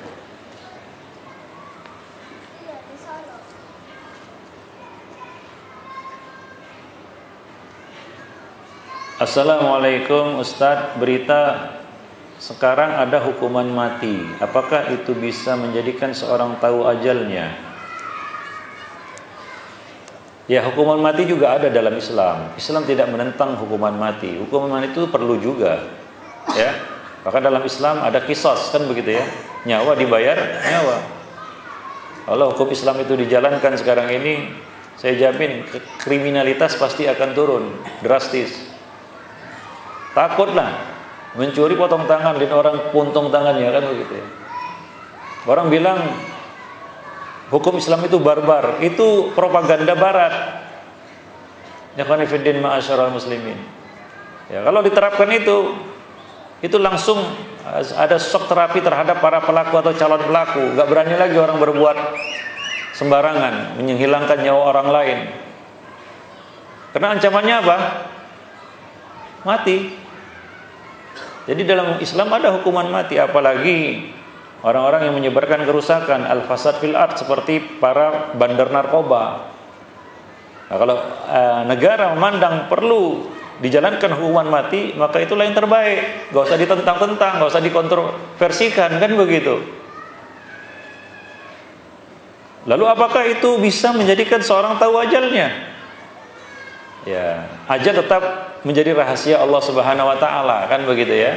Ya, walaupun sudah tahu ini dieksekusi tanggal sekian, jam sekian, ya nggak ada yang bisa memastikan. Ya, bisa jadi ditunda, kan begitu ya. Ternyata apa? Cuma 4 orang, 10 lagi selamat, kan begitu ya.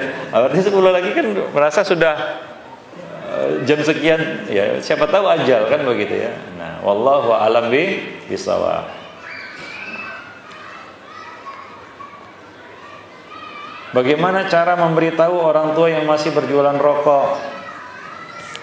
Ikhwani fiddin ma'asyiral muslimin. Di dalam Islam itu agama yang mulia. Di dalam Islam itu sangat menghormati 5 perkara asasi, dan itu dijaga. Ya, menjaga jiwa, menjaga akal, menjaga keturunan, ya, nasab, ya. Kemudian menjaga apa? Harta, dan menjaga apa? Kehormatan. Dari 5 perkara ini, 4 perkara ada pada rokok. Membahayakan jiwa, harta, kemudian apa lagi? Nasab, keturunan, bisa membuat mandul, kan begitu ya.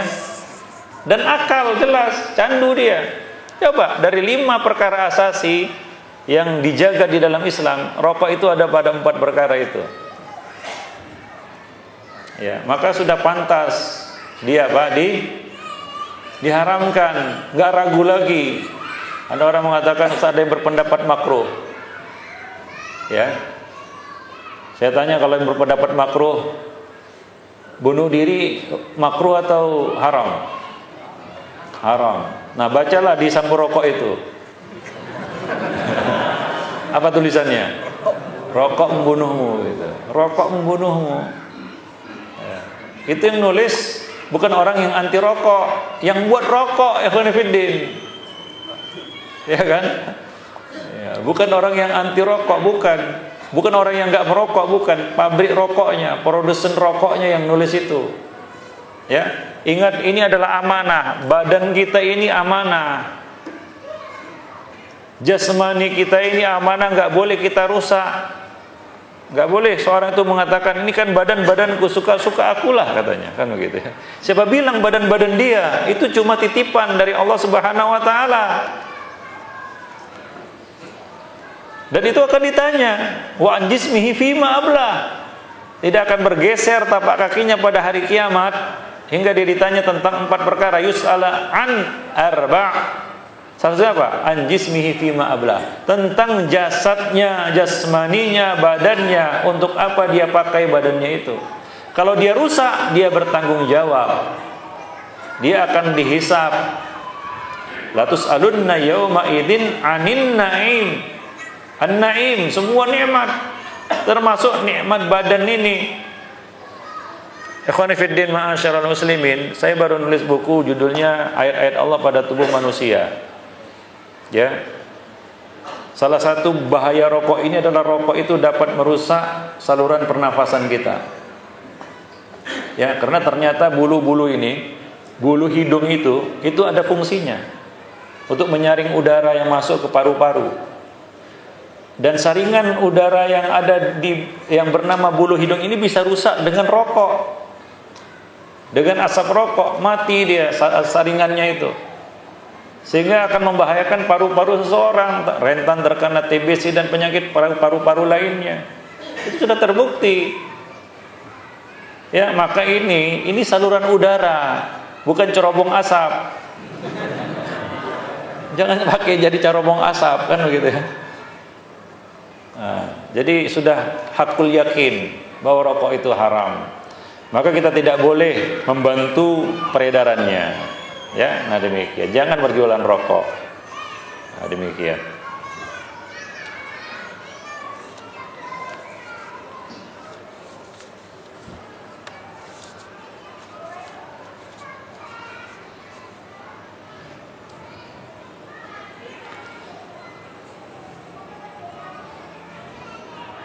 Assalamualaikum warahmatullahi wabarakatuh. Ustaz, mohon penjelasan tentang kesabaran tentang fitnah sururi yang berkembang di antara pengikut salafi. Kita ini dianggap ahli bid'ah. Ya macam-macam lah kita dianggap wahabi, dianggap sururi, dianggap ini, dianggap itu, kan begitu ya. Macam-macam. Kita enggak pernah melihat buku Muhammad Surur Zainal Abidin, itu pengasas sururi ini, kita pun tetap dikatakan sururi, kan gitu ya. Padahal nggak pernah baca bukunya, nggak tahu bagaimana, dan ya sangat jauh dari pemikirannya, tapi tetap juga dikatakan sururi. Dan orang-orang yang menjalankan apa yang ditulis oleh Muhammad Surur dan itu dikatakan salafi. Dia demo ke istana, kan begitu ya, ya melakukan aksi, ya memobilisasi massa untuk jihad ke Ambon dulu, itu kan cara-cara sururi. Demo ke istana, kan begitu, memukulkan orang, mobilisasi orang, ya, kemudian buat kerusuhan di Jogja, datangi gereja, mengancam orang-orang yang ada di sana. Itu cara-cara sururi itu. Lalu pelaku sururi itu ya seperti maling teriak maling. Nah, kita yang nggak ada sangkut pautnya dengan sudah nggak pernah menjalankan keyakinan dan cara-cara sururi itu dikatakan sururi. Bagaimana pendapat antum? Siapa yang lebih pantas untuk dikatakan sururi? Nah, banyak orang yang ngomong tapi nggak tahu apa yang diomongkannya, apa yang diucapkannya. Ikhwani fiddin, ma'asyiral muslimin. Ya, nuduh misalnya si fulan, ini fulan, Ustadz fulan ini sururi. Kamu pernah jumpa? Enggak pernah jumpa. Yang penting dia sururi, katanya. Aneh itu, ikhwan fillah. Itu hanya ada di akhir zaman mungkin. Jadi enggak perlu kita sibuk dengan hal-hal seperti ini. Ya. Yang membuat kita futur dari ilmu. Ya, akhirnya menjauhi Ustadz fulan. Padahal di daerahnya cuma itulah ustadz yang bisa dia ambil ilmunya, kan begitu ya. Dia jauhi, akhirnya sudah. Jadi orang awam mengikuti, belajar lewat internet, bahaya itu. Ya. Tidak disarankan antum belajar ilmu lewat Google. Wah, saya ingin tahu tentang ini, cari di Google gitu ya. Karena semua Google itu menampilkan semuanya, yang benar maupun yang salah. Lalu bagaimana antum bisa menyaringnya? Wah, ini benar nih. Nggak bisa kan? Jadi harus dengan bimbingan apa? Guru. Ya memang Google itu bisa membantu, tapi tidak bisa dijadikan sebagai apa? Guru. Jangan berguru sama Google, kan begitu. Salah. Seperti orang-orang yang mau jihad, belajarnya di YouTube, kan begitu. Ya, jadi teroris lah.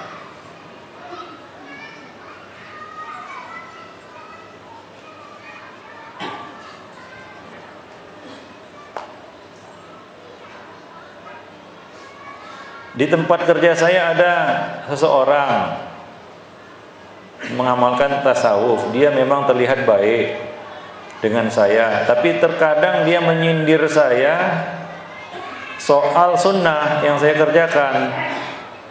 Saya bicara dalil tapi dia selalu menghindar. Jadi apa yang harus saya sampaikan kepada dia bahwa sunnah itu baik dikerjakan?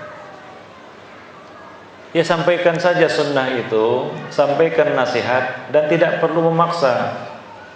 Berikan aja contoh yang baik, ya, ajak dia seperti yang saya sebutkan tadi.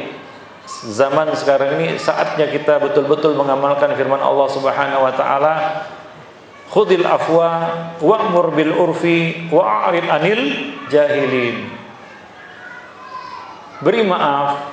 Ya, maklumilah manusia karena banyak yang jahil pada hari ini. Karena kalau kita tidak lapang dada dan mudah memberi maaf, ya, nggak ada yang akan cocok menurut kita. Ya, kita akan sempit sendiri. Ikhwani fiddin, ma'asyiral muslimin. Wa'mur bil urfi, dan beri nasihat, sampaikan nasihat. Jangan tutup pintu nasihat. Dan kemudian apa? Kalau dia tidak terima, ya, saya nggak terima nasihat kamu, ya, dia berpaling atau bahkan dia menyindir seperti yang ditanyakan di sini, a'rid anil jahilin. Sudah, jangan diladeni orang yang jahil. Ya. Wa idza khatabahumul jahiluna qalu salama. Salamun alaikum la nabtaghil jahilin. Nah, demikian. Ya, seperti itu. Wallahu a'lam bishawab.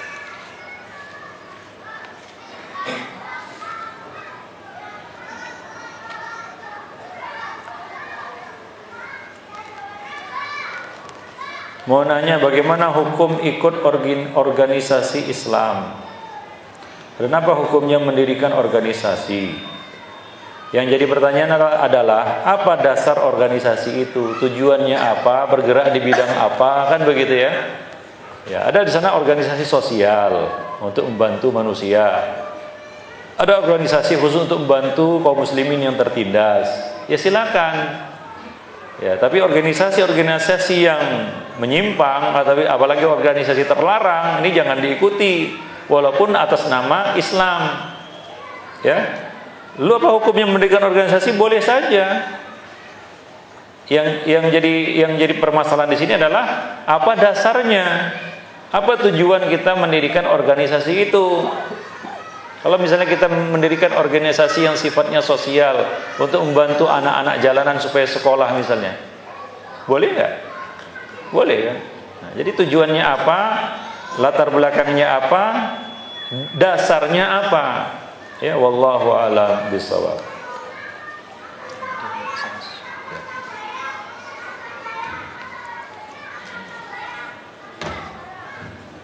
Baik, masih menyisakan pertanyaan dari pendengar radio. Yang pertama saya bacakan. Saya mau tanya, saya diberi pilihan terus bekerja tapi meninggalkan ngaji sunnah, atau tetap bekerja tetapi ngajinya hanya di tempat kerja. Bagaimana saya harus menyikapinya? Gimana? Ada pertanyaan? Ada yang bertanya, ada dia diberi pilihan. Ada seorang ikhwan, mungkin ikhwan di sini ya, diberi pilihan terus bekerja tapi meninggalkan menuntut ilmu, maksudnya mengaji sunnah, atau tetap bekerja tapi ngajinya hanya di tempat kerja. Bagaimana saya harus menyikapinya? Ya, ikhwani fiddin ma'asyiral muslimin rahimani wa rahimakumullah jami'an. Tentunya seorang harus melihat segala sesuatunya itu dengan pandangan akhirat. Artinya apa? Dia harus memiliki orientasi akhirat.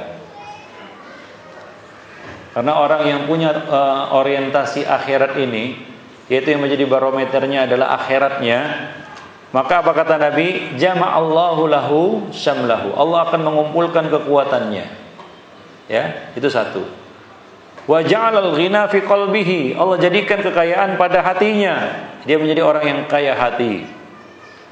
Wa atadhu dunya wa hiya raghimah. Akan datang kepadanya dunia dalam keadaan tunduk dan hina. Kalau dia punya orientasi akhirat. Demikian pula apabila dihadapkan kepada kita pilihan, pilih dunia tapi terancam akhirat kita, atau pilih akhirat dunia juga dapat, pilih yang mana? Kalau antum pilih akhirat, insya Allah dunia antum tidak terlantar. Wa may yattaqillah yaj'al lahu makhrajan. Antum jangan takut masalah rezeki, tukang bubur aja naik haji. Ya. Apa maksudnya? Maksudnya ikhwan fillah, rezeki itu sudah Allah gariskan. Orang-orang menyebut ini ayat 1000 dinar. Betul 1000 dinar, tapi kalau diamalkan, tapi kalau dikantung saja atau ditempelkan di tempat usaha enggak jadi 1000 dinar dia. Ya.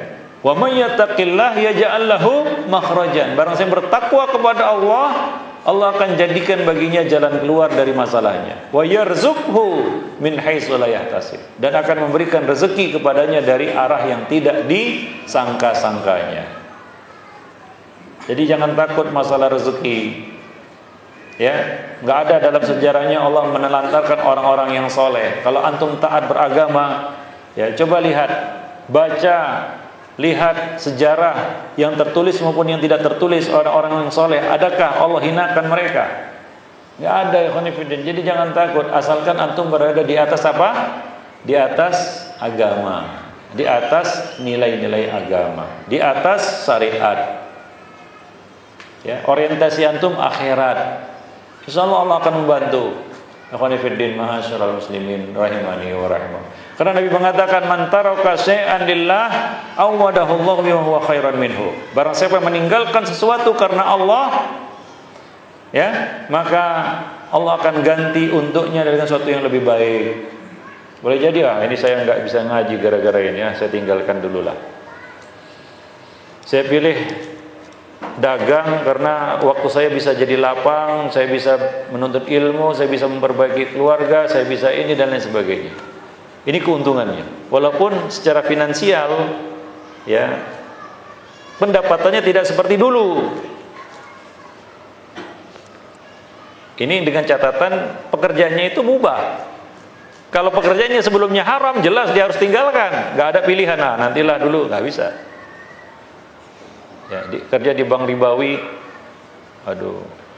tapi bisa ngaji. Nanti kalau keluar dagang buku, ya nanti terancam juga, nggak bisa ngaji juga nanti. Gitu. Udahlah, kerja di bank ribawi tapi bisa ngaji, salah juga. Kenapa? Ini nggak ada pilihan. Pilihannya tetap keluar. Ikhwan fillah ma'asyiral muslimin. Ya. Nah, jika dia tinggalkan itu karena Allah, Allah akan ganti dengan sesuatu yang lebih baik. Masalahnya adalah yakin atau enggak yakin. Ada satu pertanyaan, itu sering diajukan. Sebenarnya pertanyaannya itu tidak menuntut jawaban, karena jawabannya dia sudah tahu. Ustaz, saya kerja di bank, bagaimana sebaiknya? Apakah saya harus keluar? Sementara saya belum siap. Dia udah tahu jawabannya itu. Cuma masalahnya satu saja, dia belum yakin. Ketika dia tinggalkan itu, Allah Subhanahu wa taala tidak akan menelantarkannya. Dia belum yakin itu. Kalau dia yakin, selesai, nggak perlu ditanyakan lagi. Karena ini pertanyaan sudah tahu jawabannya. Yang bertanya sendiri sudah tahu jawabannya. Maka saya sering menjawab pertanyaan itu dengan mengatakan, ini sebenarnya yang bertanya lebih tahu daripada saya jawabannya ini. Cuma masalahnya dia kurang yakin saja. Kalau dia yakin, selesai masalahnya. Ya kan? Demikian. Wallahu a'lam bishawab.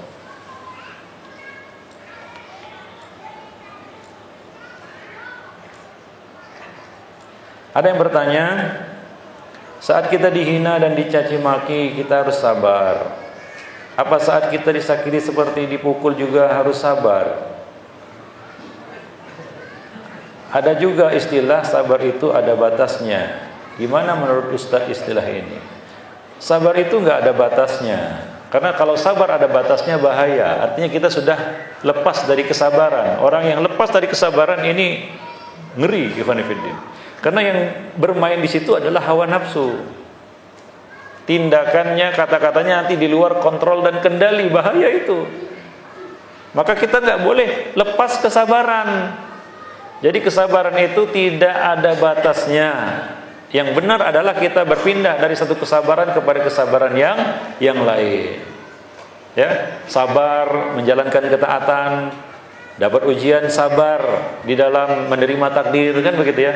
Sabar lagi di dalam meninggalkan kemaksiatan. Jadi terus begitu, nggak ada habisnya sabar itu, ya. Nah ini masalahnya. Kalau dicaci maki Ustaz, dihina, bisalah saya sabar. Tapi kalau udah dipukul bagaimana?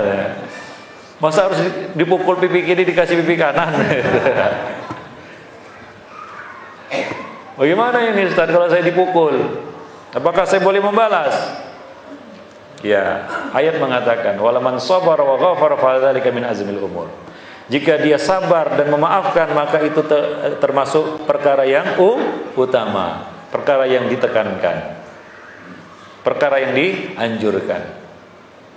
Kalau dia mau memaafkan dan bersabar. Walaman sabara wa ghafar, barang siapa yang sabar dan memaafkan, maka itulah yang lebih baik. Ikhwan fillah, masyaallah. Wah, bagaimana kalau saya balas?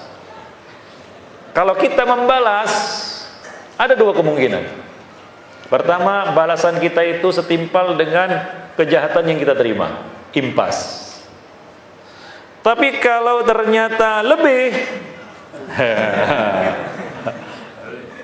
Nah, kita akan dituntut pada hari kiamat karena lebihnya itu. Jadi pilih yang mana?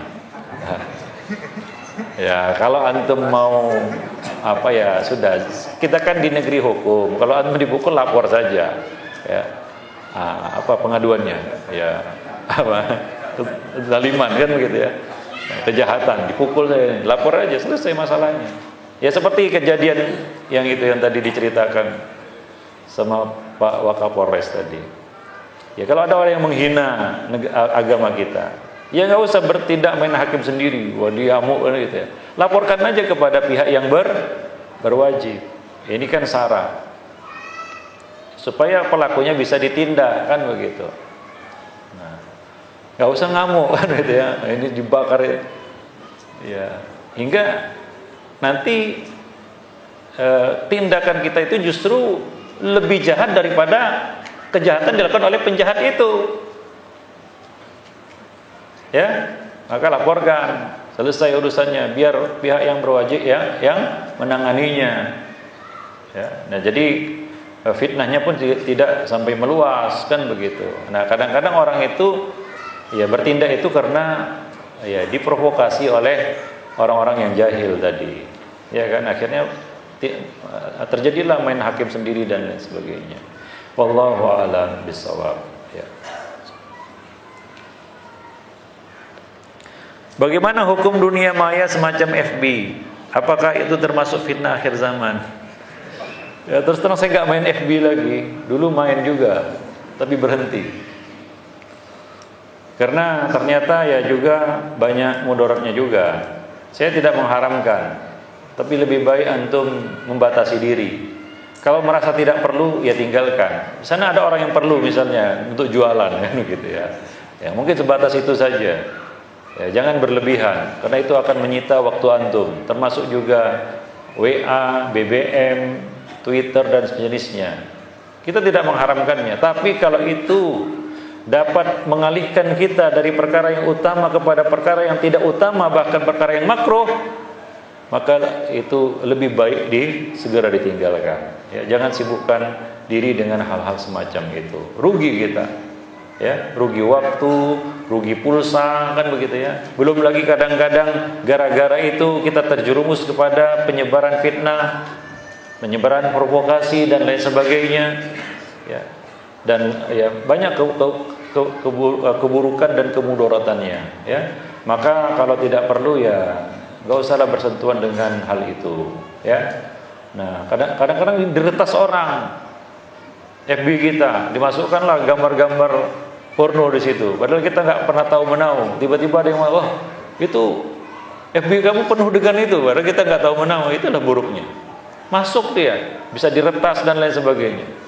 Ya mending daripada kepala pusing memikirkannya, ya tinggalkan. Kalau nggak diperlukan, banyak hal-hal lain yang perlu kita lakukan, ikhwan fillah, ya. Daripada baca FB tiap hari update status, mendingan antum tamatkan sebuah buku. Ya, ini enggak kita nuntut ilmu itu spesialis muqaddimah. Lebih parah lagi spesialis daftar isi. Enggak pernah tamat itu buku. Paling dibaca muqaddimah, daftar isi, lebih parah lagi cuma baca judul bukunya, selesai.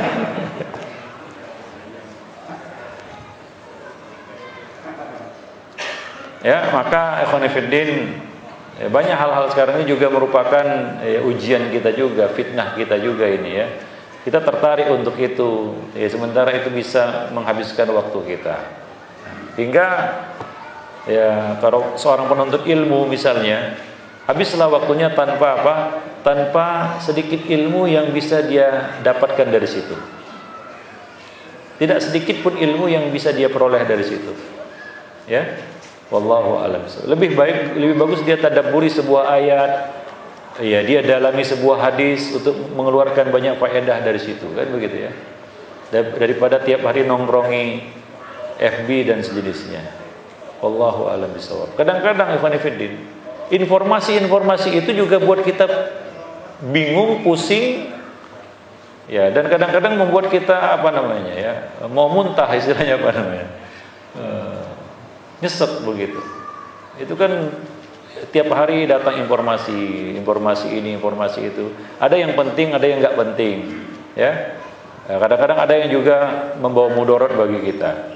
Perkara-perkara yang sebenarnya tidak perlu kita ketahui, jadi kita ketahui.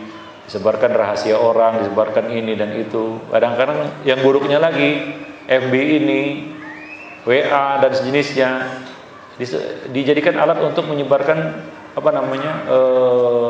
fitnah, ya, menjelek-jelekkan penguasa, kan begitu ya, mengolok-olok, ya, penguasa dan lain sebagainya. Itu dipakai untuk itu. Ya, nggak puas dengan kinerja pemerintah, menyebarkan fitnah, kan? Itu digunakan alat itu untuk hal-hal semacam itu, ya, Fiddin. Maka tinggalkan itu kalau memang tidak perlu. Dan grup-grup itu juga bikin HP antum lemot. Kebanyakan grup lemot itu pasti, ya kan? Ya, ngirimkan artikel satu buku gitu, mau nggak lemot? Wallahu a'lam.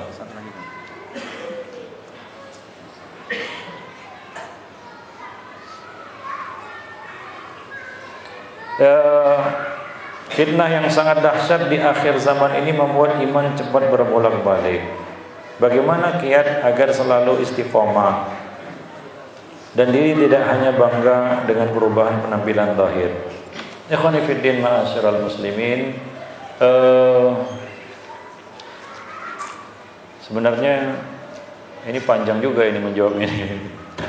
Ya, ikhwani fiddin, ada beberapa hal yang mesti kita lakukan. Yang pertama adalah jangan absen dan jangan hilang dari majelis ilmu.